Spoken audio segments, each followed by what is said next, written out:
So if you're like me, you've got a business already and you're ready to take that next step. The only problem is that you don't have enough room to take any steps. What do you do next? You call around, you try to find any and all commercial spaces available to you, and you call them up, you ask the landlord, you tell them that you're trying to do as a business, and they tell you that they don't allow either manufacturing heavy equipment or anything like that. They won't upgrade the electrical panel in the unit to so you can even run the equipment that you need to run out of it. What do you do next? If you're like me, you just bought a house that sits on an acre and you try to make the most of your space. You don't have any county or city ordinances that's stopping you. You're not an HOA, anything dumb like that. So you go out and you research, you Google up, commercial buildings, metal buildings near me, and you find out about commercial grade, what they call it, advertise it as metal steel sheds, whatever. And you stumble upon this 14 wide by 24 feet deep metal shed. And although I don't plan on doing any work out of this shed, I just need to overflow. My current workshop, which is my garage, is already overflow. My sandblast cabinet alone is 8 feet tall, 6 feet deep, 6 feet wide. It's humongous. So I don't have any space to even remotely open the damn thing, even in the garage as it sits right now. So at least for the meantime, I can use this as a storage unit, which is my intention. I intend on using this shed as a storage unit. I got my own personal 14 by 24 foot deep storage unit that's on my property. I can monitor it. I don't have to worry about driving to a storage facility or anything like that. I can order equipment as I go, even if I can't utilize it yet in my garage. I can at least buy it and sleep it in here, okay, until I'm ready for it. This is the most expensive purchase to date for Black Sheep Customs, the single biggest purchase I've made up until this point. But this is one of three buildings that I have coming very shortly. Okay, so I was gonna do a walk around of the shed and give you guys like an outside perspective of it, but it just got way too freaking windy outside. So again, it's a Smith built shed. Smith built is a manufacturer. You can look them up on Google. And I got a 14-foot wide by 24-foot deep metal shed. I believe mine is the Shorthorn is the name of it. So you can look those up on Google. Mine is gray and black. You can look it up. All right. So that shed, I spent $13,500 from a local dealership. That was the price to get the shed custom built or whatever and delivered and set up was 13,500. My fiber laser, which you can find the same laser, I think, cheaper now, and you don't even have to get one as big as I did. If I could go back, I wouldn't get one as big. I would go for like maybe 100 watt would be the biggest, but I bought a 300 watt. And my laser was $11,200. I bought it directly through China. And for those of you interested, I could walk you through how to order one and do it the correct way. All right, because I ordered it through mainland China, so you don't have to send your money to Alibaba or whatever, talk to people on WhatsApp and shit. So $11,200 on the fiber laser. The Langmeyer Systems MR1. Mine is a first batch unit, a self-assembled unit. So I had to build it myself, and it was a pre-order. So I did it when they were just now doing them. It was brand new to them. I paid $5,200 to get that to my house. All right. And it's not even complete. It's not the full complete unit. I think everything I need to do with it, it'd probably be like another $2,000, $3,000. Like I need to do the enclosure and stuff like that. So $5,200 on the Langmeyer Systems MR1. You can Google that as well. My DeWalt air compressor, my 80-gallon, 7.5 horsepower air compressor. I spent $2,500 for that air compressor through Tractor Supply. All right. My delivery box, which you can see in a previous video, how I get deliveries to my house as a FFL who works full time. I work full time job, so I can't always get stuff that comes on the days I'm off, like today, a Sunday. So to get my deliveries, I got a Knack job box. My box is the 90 series, it's 72 inches wide. I paid $1,800 for that box. I think I got it on sale. They were more than that, and I think you can find them cheaper than that now. So $1,800 on my delivery box. It's not going to be a delivery box when I get the big shop. My makeshift fume extractor, I got about $800 tied up into that. That's with two AC Infinity 10-inch inline duct fans. And if you guys are interested, I can walk you through how to build one of those damn things too.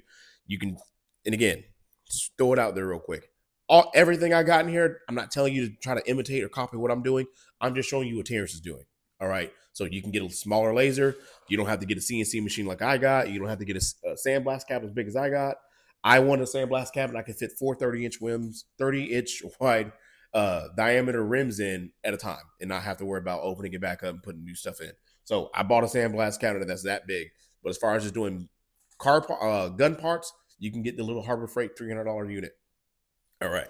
So $800 on the makeshift fume extractor. Got off track there a little bit. My sandblast cabinet. I got stupid lucky on that sandblast cabinet.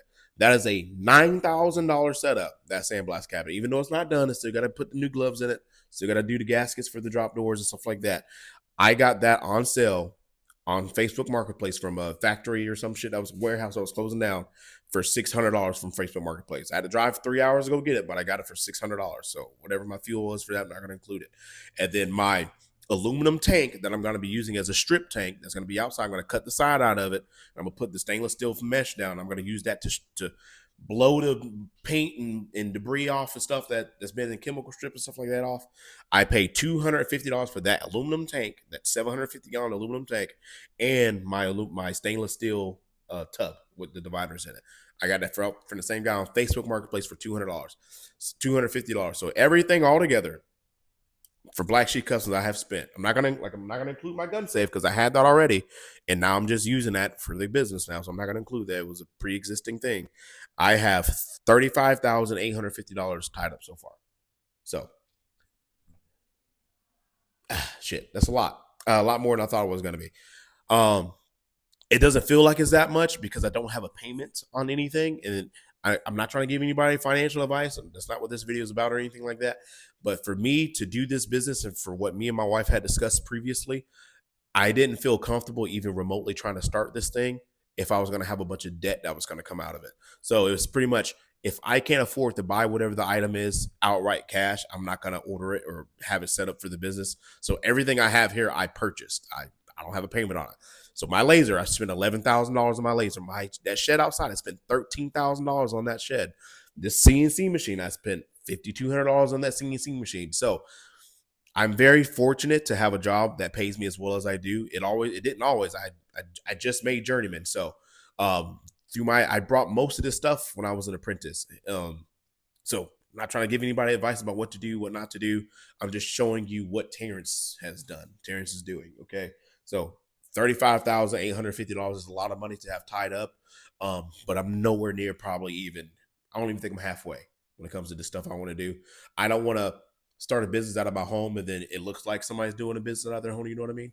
So I wanted the best of the best sandblast cabinet I can get my hands on. I wanted the best laser I can get my hands on. I want the best powder coating oven I can get my hands on, with the best powder coating gun and equipment I can get my hands on. Same thing with Cerakote. I don't know if I've said in previous videos, but yes, I plan on doing firearms manufacturing with my my 0702 FFL. But I also want to do automotive parts and stuff like that, and do like powder coating and Cerakoting. So that's where a lot of this stuff kind of goes parallel with that as well. So yeah, a lot of money tied up so far, a lot more to spend. So don't feel discouraged, even if like this number is big to you, because I bought this stuff over the course of like the last 4 years. I've had the CNC machine for 4 years. I haven't even ran it besides, for surfacing the table. I've been through 3 moves with that CNC machine and having to load it up and move it 3 times through 3 different houses. Now I'm finally in my own home that I purchased, so it's here to stay. Man, it doesn't happen overnight. Again, there's no mummy daddy money in this. There's no partnership or anything like that going on. So everything I'm gonna have is me purchasing it my freaking self. So as much as it sucks, I can at least say at the end of the day, once I finally really do get into the nitty gritty of Black Sheep Customs and it doesn't work, dude, I can literally just close my doors and I don't have to worry about a payment on anything. I could just reevaluate and do it again in 6 months after I recoup some money. So that's my way of going about doing it. Again, this is not advice or anything like that. Just do it how you're comfortable. And that's the way. This is the way I'm comfortable doing it. Is not having a monthly payment or anything like that. Okay, so what next? I think for next week's video, what I'm gonna try to do and have accomplished is I'm gonna have 2 circuits for my breaker panel ran. One's gonna be a 220 circuit. One's gonna be like another 120. But I'm gonna bring it all the way from the panel around here. But at least need a 40 amp 220 so I can run the air compressor. I can run the air compressor and I can run the CNC machine off the same circuit. I don't think I'll ever have them running at the same time, definitely in this space. Yeah, so I can start doing some shit, get this entire shelf moved out of here and put that into the shed. And that's what the shed's for. The shed is a storage unit. So I need to get everything that does need to be in here for Black Sheep Customs out of here, because this is the workshop. This is where the money's going to be made. Got to make the most out of the room I have now until the other 2 shops are built. And for those of you, if I haven't said it in a previous video or post or anything like that, I got a, not positive on the actual dimensions of it yet, but it's going to be at least 2,400 square foot metal building. I'm working on getting concrete done currently. I got a tree guy coming out for Monday to give me a quote and getting the rest of the trees removed in the back of the yard. And I'm going for either 60 by 40 metal building, or I'm going for a 30 by 80 metal building, but concrete is fucking crazy. So hopefully we can get on that by the end of this month. Very, very, very hoping that's going to be the case. But at least in the meantime, I'm going to get a contractor out here. I know electricity, but I don't really know residential electricity, so I'd rather just have somebody else do it. And if they fuck up, they fuck up. But getting 2 circuits ran into my garage out of my panel currently, so I can at least run the equipment I have in here now. Because like I've had the CNC machine for 4 years, and I don't know anything about CAD or CAM programming. I've had that air compressor for going on 2.5 years now, and it hasn't even ran. So I got to get this stuff going and stop making excuses for not having XYZ to do it. I mean, I have everything I need to do everything I want to do, but at least I got bits and pieces of it. I can do the laser engraving. I can, when I get the sandblast cabinet and the air compressor hooked up, I can at least blast stuff. And I can get a small oven in here for the most part, even though I would like to just jump straight in with like a 5x5 by 6 foot tall or 7 foot tall oven or something like that. I'm just going to stop making excuses and make do what I can do with right now. So stay tuned for next week's video. Hopefully I have these 2 circuits in here ran by then, and I can have that air compressor running and the sandblast cabinet be done. But at least I'll show you guys how you shouldn't buy a laser the same size I bought. How a 300-watt laser is way overkill for doing firearms engravings and stuff like that, unless you're just crazy like I am and just want to have extra shit to have extra shit. But I'll go get some square tube and get it cut up to size so it looks like pistol slides, and I'll show you guys how it's overkill for that shit like that. So stick around for next video. Next Sunday, we're going to try to have another upload. See you guys in the next one.